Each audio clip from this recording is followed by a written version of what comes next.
Alrighty. I know I've been dead for a while, but I finally decided to dig myself out of the grave and make a new video. And I thought, in order to make my grand return, I want to try something a little different that's not just animatronics related. Yes, I'll still make videos on this channel related to animatronics, but I want to make videos related to other things I like too, so I don't get bored and die. So here we are. I'm going to rank every single coaster I've ever ridden, and let's get into it. Number 58, Corkscrew at Cedar Point. Shaken Baby Syndrome, the ride. Just an abysmal experience that lives in my nightmares. That is all I have to say for this piece of junk. Just, why did Vortex and Anaconda go before this? Out of all three aero loopers that I've ridden in the new Six Flags chain, Corkscrew should have been the first to go long before the merger happened. Now that's all I have to say for this piece of junk. Number 57, Apple's Apple at King's Dominion. Ouch. The last time I was at King's Dominion before 2024 was in 2015, and I do know that I rode this and I have zero memory of my ride experience. After riding it in 2024, I realized I probably didn't remember my first ride experience on it because I buried the torture of it deep in my subconscious. I did not expect to get off a Wild Mouse of all coasters and feel like I fell off of a bunk bed sitting on the third-story balcony leading into concrete.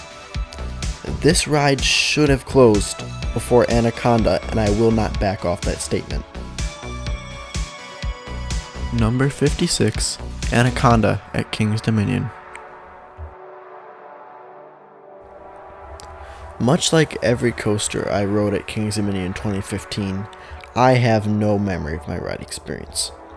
All I remember is that Anaconda was the first coaster I ever rode that had an inversion, and so Anaconda will always hold a place in my heart when it comes to roller coasters, which is why it hurts to see it go in this new era of a new chain that removes rides with no announcement. So I am glad I got back to King's Dominion in 2024 and rode it, but after riding Anaconda in 2024, I am glad I had enough experience with aero loopers that I knew to brace myself through every single transition. And if I didn't know that, there's a pretty good chance this ride would be sitting below Corkscrew. As much as I love Anaconda, it was really just a painful aero looper that really the lake it sits on should have a much better ride on. I am glad I got to ride it at least one last time though, but Apple's Apples should have 10,000% been replaced before Anaconda. Number 55, Woodstock's Air Rail at Kings Island. Vekoma Hang and Bang is such a fitting nickname for these.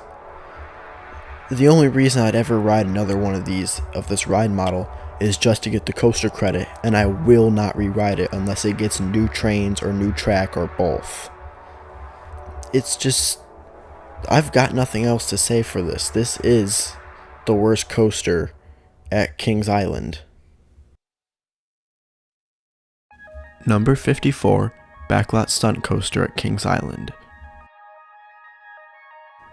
That bank right after the first launch is painful every single time I ride this unless I brace myself. The rest of this ride just doesn't do anything for me, it bores me. I've got nothing else to say for it, it's a boring ride with one painful part. I mean, I guess the theming's cool, but it's just, the theming's the best part of the ride. Number 53, Backlot Stunt Coaster at King's Dominion. The only reason the King's Dominion Backlot Stunt Coaster is higher on my list than the Kings Island one is because I rode the Kings Dominion one more recently. Otherwise, for me, they're exactly the same. The good, the bad, all of it's exactly the same to me. Number 52, Cedar Creek Mine Ride at Cedar Point. I don't have a lot to say for this janky, old aero mine train. It's boring for the most part, and it's got a lot of janky aero transitions. I mean, I guess the only two reasons it's above all the coasters below it is because the theming at the brake run is cool, and it's the first coaster on here that's not painful. Number 51, Vortex at Kings Island. I know that the first time I ever rode Vortex, which I don't remember when that was, I do know that I enjoyed it, but I also know that every other time I rode it, I got beat up. The only two reasons it's as high as it is on my list is because I don't have a good memory of it the last few times I rode it, so it's hard to judge it. And that it was just an absolutely gorgeous roller coaster. Definitely, in my opinion, the most beautiful roller coaster I've ever seen in person. I enjoyed watching it more than I enjoyed riding it. And I really hope that whatever replaces that Vortex is just as stunning to watch and also a better ride. Number 50, Woodstock Express at Cedar Point. I rode this once with my younger cousin, and I remember getting off thinking it was better than I expected it to be, but it's still nothing special. Number 49, Adventure Express at Kings Island. This is a better aero mine train on every single level than Cedar Creek Mine Ride. It has a much more enjoyable layout that is much more thrilling, and it's a lot better themed. I will never forgive Kings Island though for making what is probably the most disappointing ending on any coaster ever. A chain lift, a heavily themed chain lift to the brake run?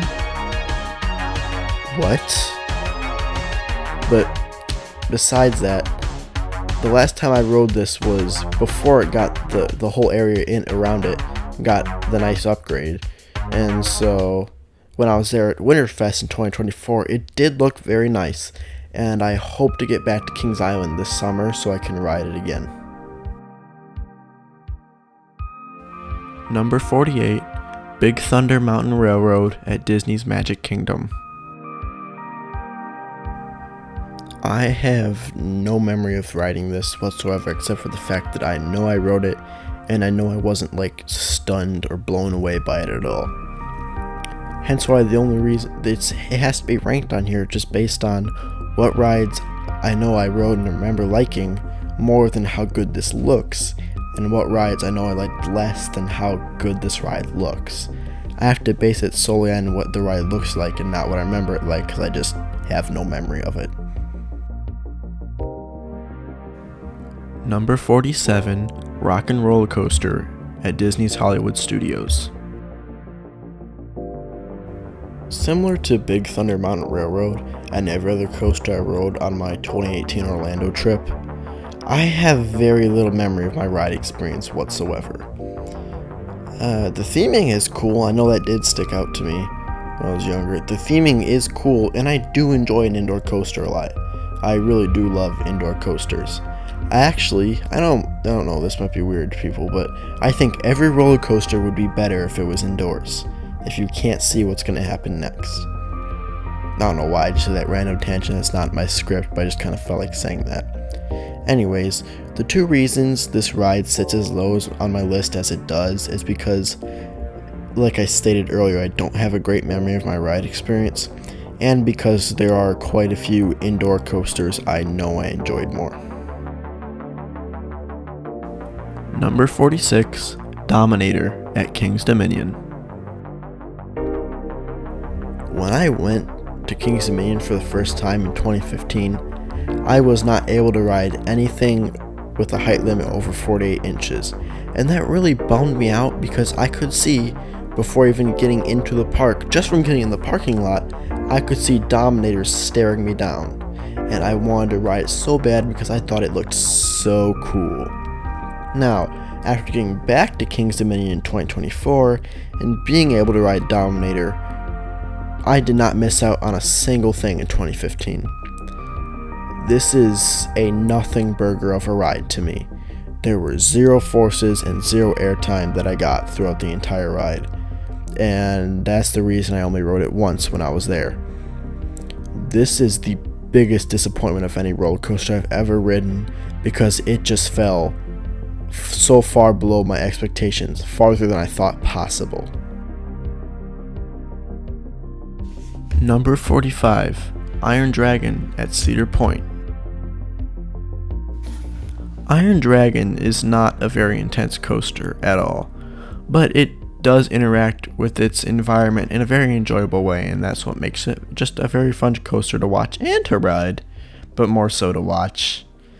The reason it sits at 44 on my list of 58 total coasters is because it's just nothing special of a coaster, and the only other aero suspended coaster that I've ridden is a far better ride. Number 44, Blazing Fury at Dollywood. Much like the majority of what I rode on my 2019 trip to Dollywood, I don't have a great memory of this. And my one memory I have is that the few hills towards the end caught me off surprise because I had never ridden a powered coaster and I had 0 idea what to expect from it. But yeah, that's just the theming and the little surprise at the end. So it has that 44. It'd probably be lower if it didn't have that. Number 43, Space Mountain at Disney's Magic Kingdom.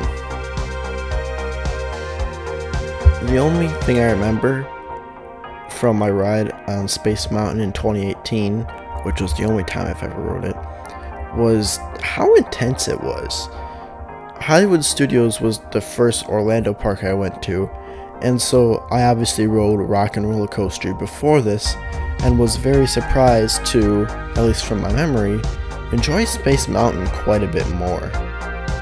The darkness makes this ride feel far more intense than you'd expect it to be, and it's honestly better than Rock and Roller Coaster. Number 42, Expedition Everest at Disney's Animal Kingdom. This was by far my favorite Disney World coaster. The theming and intensity are far above all the others that I rode, and of course that's just all the others that were there in 2018. I cannot wait to get back there on my 2025 Disney World trip. Number 41, Harry Potter and the Escape from Gringotts at Universal Studios Florida. Going into this ride, I had 0 idea what to expect. As soon as I entered the inside portion of the queue, I was rather blown away by the theming. The ride itself was, it was cool, but the theming, in my opinion, did the heavy lifting of the ride. Number 40, Hollywood Rip Ride Rocket at Universal Studios Florida. This is just such a strange coaster. This ride would be so much better if it had less mid-course brake runs. Thanks, Mauer. This ride's saving grace is the ability to choose your own soundtrack to the ride, and the fact that it is a decent coaster, but the ride I had on it wasn't the best. At least, not as good as the ride some other people have gotten, apparently. Number 39, Fire Chaser Express at Dollywood. When I went to Dollywood in 2019, I had 0 idea what to expect from this ride. After getting off of it, I was very surprised. I did not expect to enjoy a family coaster as much as I did. The show scene and the backwards launch that come right after it really elevate this family coaster to be just overall a good ride. Number 38, The Incredible Hulk Coaster at Universal Islands of Adventure. The only reason this ride is as low on my list as it is because I have just a better memory of every ride experience above it. I guarantee that the next time I get back to Islands of Adventure and ride this, it will climb up my rankings. Number 37, Wild Eagle at Dollywood. I have just a very little memory of my ride experience from this, much like almost everything else I rode at Dollywood on my 2019 Tennessee trip. The only thing I really remember from it is that all the Dollywood rides ranked above it I liked more. Duh. Number 36, Rougarou at Cedar Point. I used to enjoy this B&M four-wheel coaster, but the last few times I rode it, I got beat up a lot. The reason it's above quite a few rides that are much smoother than this is because I just have a better memory of it than those rides. And it has a decent layout, just unfortunately it's rough. Number 35, Gatekeeper at Cedar Point. Besides the first drop, this ride just bores me. I have nothing else to say about it. Number 34, Thunderhead at Dollywood. I don't have a great memory of this ride, but I do remember enjoying it. Much like some of the other coasters around it on this list, it's only this low because I just don't have a great memory of my ride experience. Number 33, Valravn at Cedar Point. I enjoy Valravn just less and less every single time I ride it. It's only slightly more thrilling than Gatekeeper to me in my opinion. I've got nothing else to say for this dive coaster. I just hope whatever dive coaster I ride next I like better than it. Number 32, Top Thrill Dragster at Cedar Point. Top Thrill Dragster was a good ride, but it was, without a doubt, 100% a one-trick pony. It had a great launch, but the twist on the drop just neutered the drop for me and made me like the ride less. And that's very ironic, considering what I'll say about its replacement. Good ride, but Top Thrill Dragster's replacement is far better. Number 31, Wicked Twister at Cedar Point. I miss Wicked Twister. It was a short ride, but it also was a very fun ride. And the reason it's as low as it is on my rankings is because it was a short ride, similar to partially what hurts Top Thrill Dragster on my rankings. It was good, but I think it was necessary for it to go in order to make the park a better place. Well, not make the park a better place, just improve that section of the park. I don't think the boardwalk would have looked as nice if Wicked Twister was still there. Number 30, Firehawk at Kings Island. I am so bummed I'll never get to ride this again, and what makes it even worse is now I'll never get to ride Nighthawk at Carowinds either, and that sucks because I absolutely love Vekoma Flying Dutchman's. Firehawk had a very well-rounded layout, and it was more forceful than I expected it to be the first time I rode it. I hope Batwing at Six Flags America sticks around when I eventually get to go to that park sometime in the future, because it's to my knowledge the last Vekoma Flying Dutchman left, and I'm gonna cry if it's gone before I get there.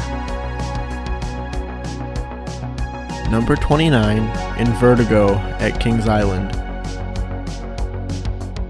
Invertigo is the last Vekoma inverted boomerang left in the United States, and I hope that it stays around somehow, some way.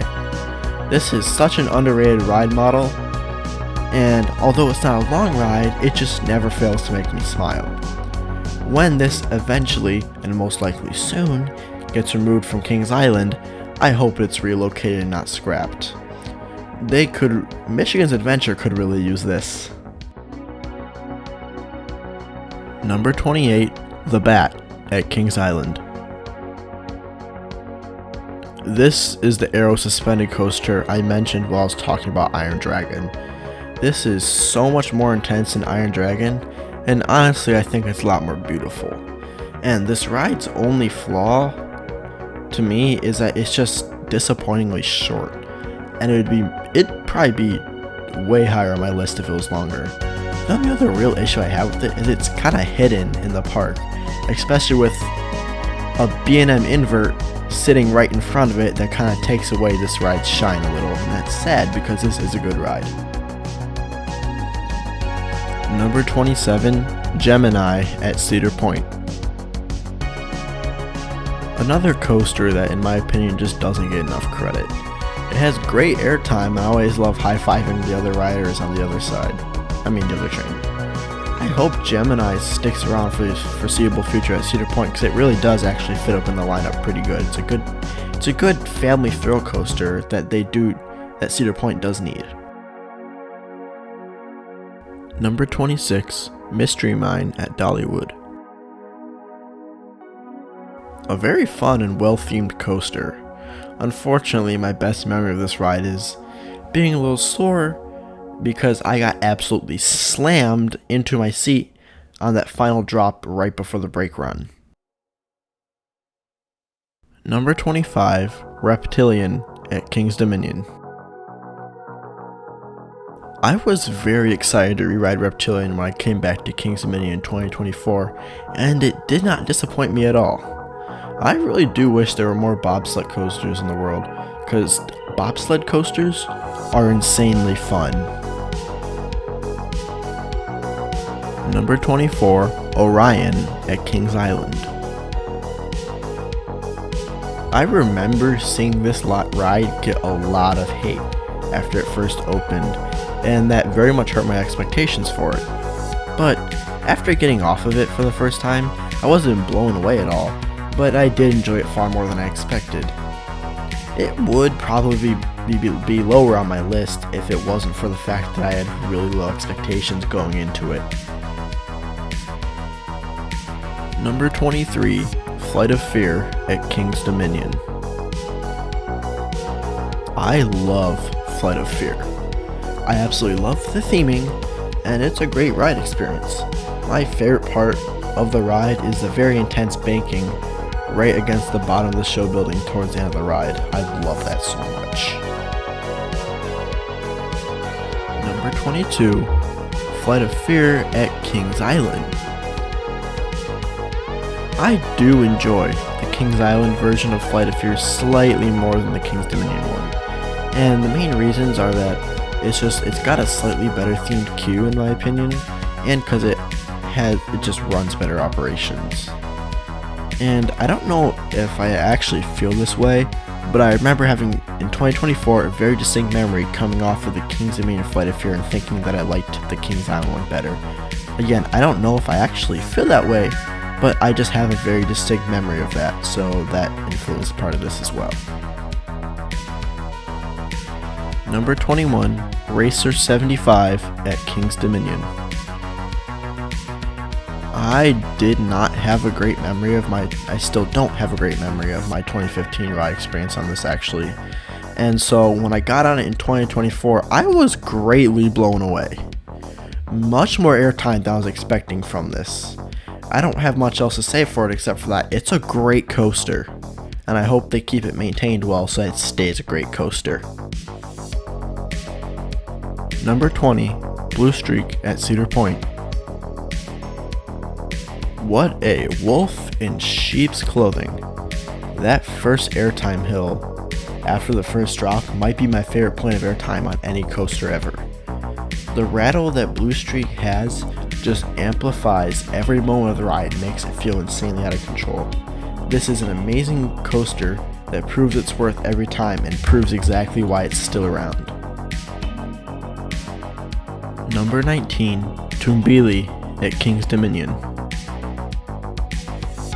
Not long after I first became a coaster enthusiast was when Six Flags parks started getting SNS 40 free spins.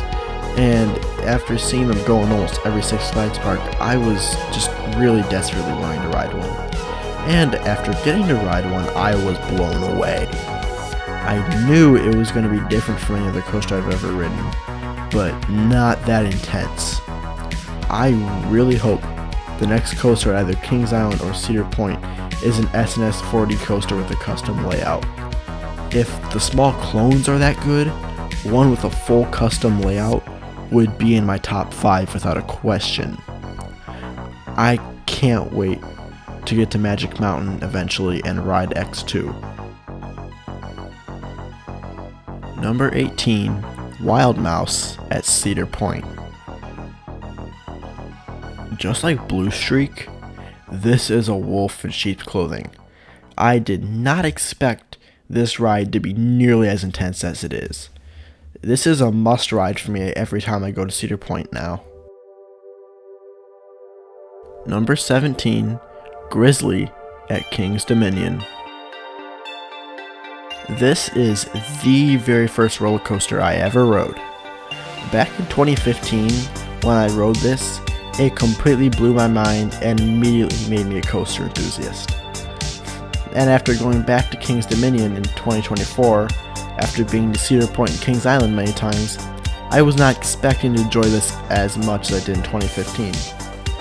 In order to honor it being the very first coaster I ever rode, I made sure it was the first coaster I rode at Kings Dominion 2024, and I am very glad that I did. The airtime on Grizzly is amazing, especially if you get a seat in the middle of the back half of the train. I made sure to ride this multiple times both days I was at Kings Dominion. Number 16, Tennessee Tornado at Dollywood. This ride absolutely blew me away. Going into this ride, all I knew was that it was an aero looper. And considering that I rode Vortex, Anaconda, and Corkscrew all before ever going to Dollywood, I had very low expectations for Tennessee Tornado. Nothing could have prepared me for the amazing layout this ride has. I distinctly remember feeling strong positive G's at the bottom of the first drop, and I really want to get back to Dollywood just to ride this. Number 15, Revenge of the Mummy at Universal Studios Florida. This is not an intense coaster by any means, but it's as high as it is on my list because of the theming. Of all the highly themed coasters I've ridden, this is without a doubt my favorite. And as you can tell by my channel, I absolutely love animatronics, and the ones in this ride are absolutely amazing. The next time I go to Universal Studios Florida, I am going to make sure I ride this again no matter what. Number 14, The Racer at Kings Island. The Racer is just a great wide ride with a lot of good airtime. Much like Racer 75 except longer, and that's why it's higher on the list. Got nothing else to say for it. Number 13, The Beast at Kings Island. Out of Control, the ride. I love everything about The Beast. I love how it sits out in the woods so you can't see most of the layout from the park. I love how it rips through the woods without ever letting you know what its next move is going to be. And I absolutely love the double helix. And thanks to the major retracting a few years ago, the whole ride is so much smoother, which only makes it better and puts it higher on this list. Number 12, Banshee at Kings Island. I absolutely love inverted coasters, and I absolutely love B&M inverts. I would like this more than the invert above it on my list if it wasn't for the fact that Banshee is a decently rough ride if you don't ride in the first few rows. The worst modern B&M rattle that I have experienced. Such an amazing coaster that really is hurt by the curse of the B&M rattle. It would probably be higher on my list if it didn't have that rattle. Number 11, Raptor at Cedar Point. When I used to be too short to ride rides that were 52 or 54 inches, Raptor was the one ride I wanted to ride the most. It did not disappoint me at all when I finally got to ride it, and it still never has disappointed me. I just love the forces on this ride, and ironically, this ride is smoother than its 20-year younger cousin. Number 10, Diamondback at Kings Island. Diamondback is just nothing but great airtime. I really don't have much else to say for Diamondback except for that it's full of amazing airtime, and I love airtime. Number 9, Lightning Rod at Dollywood. Lightning Rod blew me away when I rode it in 2019. That row of airtime hills going down the mountain at the very end of the ride was so intense that it's one of, if not the most distinct memory I have on any coaster because of how amazing it was. I always have my hands up through the entirety of every ride, and I had my hands down on that part because of how intense it was. Number 8, Mystic Timbers at Kings Island. I absolutely need to get on more GCIs because Mystic Timbers is just jaw-droppingly amazing. Great airtime and speed. Just like the Beast, this is a wooden coaster that feels like it's out of control the whole time, and I absolutely love it. I make sure to ride this every time I go to Winterfest. Number 7, Maverick at Cedar Point. I really don't have much to say about Maverick itself. It's so high on my list because it just has a lot of good airtime and is a well-rounded ride overall. The only massive standout part to me is that launch in the tunnel. It is without a doubt in my top 2 launches. The only one above it is coming up. Number 6, Millennium Force at Cedar Point.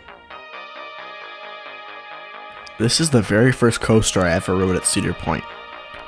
Out of the 3 gigas I've ridden, this sits right in the middle. My 2 favorite things on a roller coaster are airtime and speed, so it's pretty obvious as to why Millennium is so high on my list. Number 5, Steel Vengeance at Cedar Point. As I mentioned previously, I love airtime, so obviously I love Steel Vengeance. Every time I'm about to get in line, I always just have to stop for a second and just admire how gorgeous of a coaster this is. In my opinion, it's the most gorgeous looking ride in the park. Having RMC come in and use their magic on a mean streak has to be one of the best decisions in amusement park history. Number 4, Magnum XL200 at Cedar Point. Magnum does not deserve any hate whatsoever. I know how much people complain that it's rough, but in my opinion, what little roughness it has is what makes it a good ride, or at least what makes it a better ride. Arrow's infamous track profiling actually makes a huge advantage to the ride experience on Magnum. Those triangular airtime hills are insane every time, and I can't get enough of it. This is a coaster I can't miss every time I go to Cedar Point. Number 3, Twisted Timbers at King's Dominion. Twisted Timbers is better than Steel Vengeance. The first drop is better, and the airtime is better. I was not expecting that at all when I first saw this ride. Now after I got off it, I immediately knew that I was going to lap it on my second day at the park. I really don't know what else to say about Twisted Timbers. It's just amazing, and better than Steel Vengeance. Number 2, Top Thrill 2 at Cedar Point. This is without a doubt the best coaster at Cedar Point. That backwards launch after the rollback absolutely blew my mind. I had never experienced anything that intense on a roller coaster before, and the only ride I've experienced that's more intense I ended up riding on later in the year, and it's also my number 1 coaster. Top Fuel 2 is so much better than the original Top Fuel Dragster, and I really hope it's operating all season long next year. I really hope it operates again. Number 1, Pantherian at King's Dominion. Ever since I first went to King's Dominion in 2015, I've always wanted to ride this beauty. Unfortunately, I was too short at the time. Every following year, I would watch videos of people raving about it, and I just knew that I had to ride it. And I finally got that chance in 2024. The second I graded at the bottom of the first drop, I knew this was my new favorite coaster. I probably rode it at least 4 times each day I was at King's Dominion. I can't wait to see the new paint job completed, but that red and yellow will forever be ingrained in my mind when I think of this ride. Alright, so I want to do a little more than just rank the coasters, so I thought I'd do this as well. I have done 2 things with the manufacturers of every coaster I've ridden, and here's the first one. I have put them in order from the manufacturer I've ridden the most rides from to the manufacturer I've ridden the least rides from. And at the manufacturer, let's do this in order. The manufacturer I've ridden the most rides from is Aerodynamics with 11, followed closely by B&M with 10. Third place is Vekoma with 7, Intamin with 6 follows, and after that is Premier Rides with 5, PTC with 4, and RMC with 3. And then we have a 4-way tie with Zamperla, Mach Rides, Gerstlauer, and GCI, all with 2 rides respectively, and a 4-way tie with SNS, Mauer Rides, Dollywood, and Kings Island, all with 1 ride each. Alright, here is the second thing I did with all the manufacturers I've ridden rides from. Rollercoasters, I should say. And I put them, and I calculated this, I put them in order from their average ranking from highest on the list to lowest on the list. And obviously the lower the number, the better. And how I calculated was I added up the ranking of every single coaster of theirs on my list, and I divided it by the total amount of coasters of theirs on my list. And that's how I got this number. And so let's start it off with the highest average ranking is RMC with 5.66 out of 58. Second is Zamperla with 10 out of 58. Third is Kings Island with 13 out of 58. Fourth is PTC with 18 out of 58. Fifth is SNS with 19 out of 58. Sixth is Intamin with 19.66 out of 58. Seventh is GCI with 21 out of 58. B&M is 28.2 out of 58, making them 8th. Ninth is Gerstlauer with 32.5 out of 58. 10th is Premier Rides with 33.4 out of 58. 11th is Aerodynamics with 39 out of 58. 12th is Mauer Rides with 40 out of 58. 13th is Mach Rides with 41 out of 58. 14th is Vekoma with 43 out of 58. And last place is Dollywood with 44 out of 58. Now obviously the manufacturers I've only ridden 1 coaster from, and even more obviously the 2 parks that are in-house coasters make them the manufacturers, are going to be kind of more unfair to rank because there's not an average you can find from them because I've only ridden 1 coaster from each one. But yeah, that's the numbers. Alright, so I just have a few things I want to say before I end the video. First is, for those of you who are here just for the animatronics related content, don't worry, because most of the stuff I'll do that's not animatronics related is going to be amusement park related, and a lot of those videos, including my next 2 videos, are going to have animatronics heavily featured and related to the topic, so they're still going to be a big part of this channel even in videos that aren't devoutly animatronic related. And second, I want to say, I hope those of you who were here before I've started my new content like this new style of content and want to see it in the future. Third, I want to say to those who stuck with me through this long break, thank you. I'm lucky to have you as subscribers. Fourth, I want to say what my next video is going to be, and that is how the new Six Flags chain can compete. And fifth and finally, I want to say to those of you who aren't subscribed to me and you really enjoyed the video and possibly enjoy all my previous videos, I could see maybe you won't, and I understand. Please subscribe. I want to grow this channel, and the best way to do that is to like and subscribe. And also, if you think anyone would be interested in this video, please share it with them. The numbers help me a lot, and I want to make this a more successful channel. Thanks.